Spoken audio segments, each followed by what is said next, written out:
Welcome to Mythri news. ప్రతిక్షణం ప్రజల కోసం.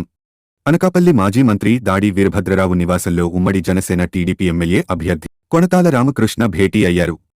మాజీ మంత్రి జనసేన నాయకులు అనకాపల్లి తెలుగుదేశం జనసేన పార్టీ ఉమ్మడి అభ్యర్థి కొణతాల రామకృష్ణ విజయానికి ప్రతి ఒక్కరూ పని చేయాల్సిన అవసరం ఎంతైనా ఉందని తెలుగుదేశం పార్టీ సీనియర్ నేత దాడి వీరభద్రరావు అన్నారు. శుక్రవారం గవరపాలెంలోని ఆయన నివాసానికి రామకృష్ణ విచ్చేశారు. ఈ సందర్భంగా దాడి ఆయన అంతరంగికులందరూ రామకృష్ణకు ఘనంగా స్వాగతం పలికారు.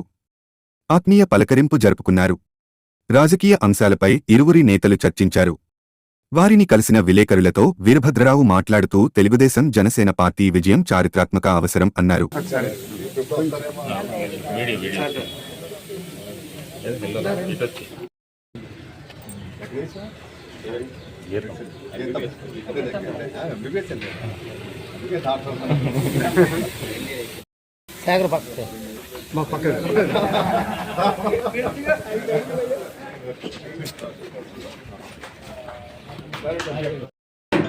ఓడించాల్సినటువంటి అవసరం ఏర్పడింది.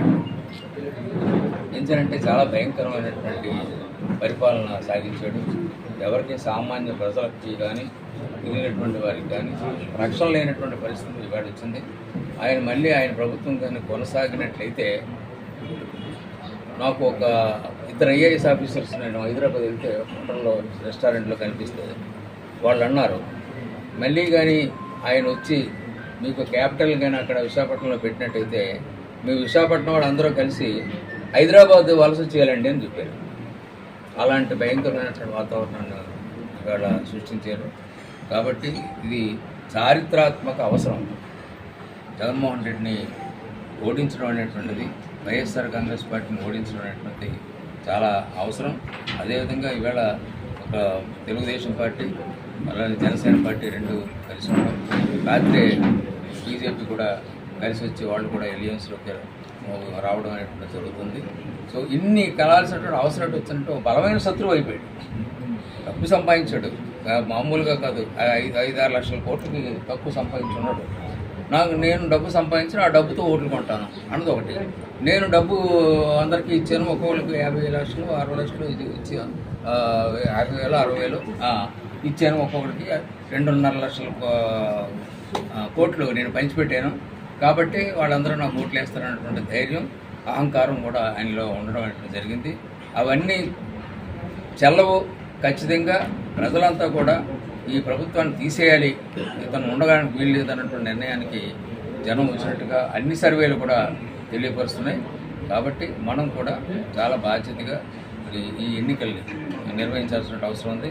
ఎన్నికలు తేలిగ్గా ఉండవు, అన్ని రకాల పవర్ కూడా ఉపయోగిస్తాడు, అన్ని రకాలుగా కూడా. కాబట్టి మనం ఆలోచన చేయాల్సి వస్తుంది. ఇప్పుడు అనకాపల్లికి ఎవరు క్యాండిడేట్ లేనట్టు అమెరికాలో ఉండేటువంటి తీసుకొచ్చి అనకాపల్లి పెట్టాడు. ధనంకే తెలియదు వాళ్ళ కొడుకు ఎలా ఉంటాడు. ఎక్కడో ఉన్నటువంటి తీసుకుని వచ్చి అక్కడ అంత అవసరమా? వైఎస్ఆర్ పార్టీలో ఎవడు లేడా ఇక్కడ ఈ ప్రాంతంలోనూ? ఈ విధమైనటువంటి వాళ్ళని తీసుకొచ్చి నేను మీటింగ్లో చెప్తే నా తమ్ముడు అంటాడు. అమర్నాథ్ని మరి అమర్నాథ్ 15 జిల్లాలకి 15 ఉత్తరాంధ్ర అంతా కూడా ఎమ్మెల్యేలు గెలిపించే బాధ్యత. అంత శక్తి ఉన్నాడు అక్కడ నిలబడి. ఇక్కడే ఇక్కడెందుకు నిలబెట్టలేదు? లేదు, అతను సొంతంగా ఎక్కడ పుట్టాడు? గాజువాకలో పుట్టాడు. మరి గాజువాకలో నిలబడచ్చు కదా. అంటే నియోజకవర్గం లేని మనిషి, నియోజకవర్గమే లేనటువంటి మనిషి ఈవేళ 15 జిల్లాల్లో 15 నియోజకవర్గాలు గెలిపిస్తారట. అది జగన్మోహన్ రెడ్డి గారి తాలూకు. ఇది నా గుండెల్లో పెట్టుకుంటాను అన్నాడు అమర్నాథ్ని. ఇదే మాట రత్నాకరణ కూడా అన్నాడు. అంటే ఇప్పుడు నాకు అర్థమైంది ఏంటంటే అతనికి గుండె ఉందో లేదో నా డౌట్. గుండె ఉంటే మన ప్రాంతాన్ని అభివృద్ధి పరచుకోవాలి. అన్ని రంగాల్లో కూడా మనకి ఆ రోజు అయితే మనకి ఆ మెయిన్ రోడ్ ఎక్స్టెండ్ చేసినప్పుడు అన్ని పార్టీలకు అతీతంగా మనం చేసినప్పుడు అందరూ సహకరించారు కాబట్టి ఆ కార్యక్రమం చేయగలిగాం మనం. ఎందుకంటే అందరూ కావాలి. ఈరోజు దాని ప్రతిపత్త అది చేయడం వల్ల నేను ఓడిపోవచ్చు తర్వాత ఎలక్షన్లో, కానీ దాని ఫలాలు ఇప్పుడు చూస్తున్నాం మనం. 10 సంవత్సరాల నుంచి తెలిసి వస్తుంది అప్పుడు ఎందుకు చేసామన్నది. అందువల్ల ఇనీషియల్గా చేసేటప్పుడు కొన్ని ఇబ్బందులు తప్పవి, కానీ చేశాక దాని ప్రతిఫలాలు మన తరానికి వర్తిస్తాయి. కాబట్టి అటువంటి ముందు చూపుతో ఆలోచించేటువంటి వ్యక్తులు వీరభద్రరావు కూడా, అందువల్ల అందరూ కూడా కలిసి మనం ఇప్పుడు ఏదైతే ఉందో త్వరలోనే మీకు తెలుగుదేశం పార్టీ ఇప్పుడు గోవింద్ సత్యాన్ గారితో కూడా మాజీ శాసనసభ్యుల గారితో కూడా మాట్లాడడం, త్వరలోనే వారు కూడా ఒక సమావేశం ఏర్పాటు చేయమని కోరుతున్నాం. పార్టీ సమావేశం ఏర్పాటు చేసుకున్నాక జనసేన పార్టీ సమావేశం కూడా ఏర్పాటు చేసుకొని ఈ రెండు పార్టీలు బీజేపీ కూడా కలిపి ఈ మూడు పార్టీల సమావేశం ఒకటి ఏర్పాటు చేసుకున్నాక భవిష్యత్తులో ఎటువంటి ఇబ్బందులు లేకుండా ఉండడానికి ఒక స్టీరింగ్ కమిటీ వేయాలని అనుకున్నాం. ఆ స్టీరింగ్ కమిటీలో తెలుగుదేశం, బీజేపీ, మీకు జనసేన మూడు పార్టీలకు సంబంధించినటువంటి వ్యక్తులతో ఒక స్టీరింగ్ కమిటీ ఉంటుంది. ఆ స్టీరింగ్ కమిటీ ఎన్నికల వరకు అయితే కాదు, ఎన్నికలు అయిపోయినా కూడా ఇదే స్టీరింగ్ కమిటీ ఆధ్వర్యంలోనే మనం ముందుకు వెళ్తే మనం ఒక కుటుంబంలాగా కలిసిమెలిసి ఉండి భవిష్యత్తుకు ముందు వెళ్ళి ఇక్కడ అభివృద్ధి కార్యక్రమాలు ఏ రకంగా చేసుకెళ్లాలన్న దానికి ఒక నిర్దిష్టమైనటువంటి ప్రణాళిక తయారు చేసుకునే విధంగా అవకాశం ఉంటుంది. ఈ తర్వాత వచ్చే స్థానిక సంస్థల ఎన్నికల్లో కూడా మేము కూడా చెప్పాం. చంద్రబాబు నాయుడు గారు, పవన్ కళ్యాణ్ గారు మాట్లాడుతున్నారు.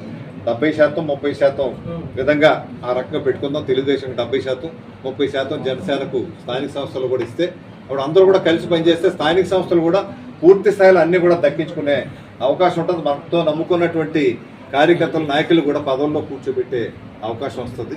అందువల్ల అది ఇంకా దీనికంటే అది చాలా ముఖ్యం.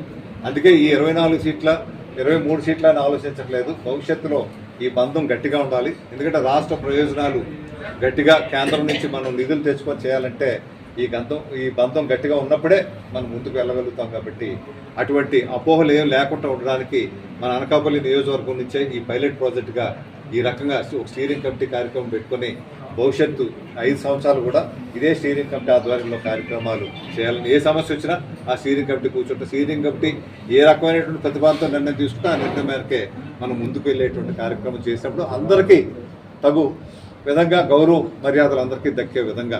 ఎందుకంటే కొంతమంది జనసేనకి ఇచ్చారు కాబట్టి రేపు గెలిచిపోతారు, వీళ్ళు ఎమ్మెల్యే అయిపోతారు, రేపు మన పరిస్థితి ఏమిటి, మనం ఎవరి దగ్గరికి వెళ్ళాలా అని సహజంగా వస్తుంది. ఇప్పుడు టీడీపీకి ఇచ్చిన జనసేన నాయకులు మా పరిస్థితి గెలిచాక వీళ్ళు వెళ్ళిపోతారు, వాళ్ళ దగ్గర మనం వెళ్ళలేమని ఉంటాం. అందువల్ల ఎవరి దగ్గరికి అక్కర్లేదు. ఆ స్టీరింగ్ కమిటీ ఉంటే అందరూ అందరు నాయకులు ఉంటారు, వాళ్ళే ప్రతినిధులుగా.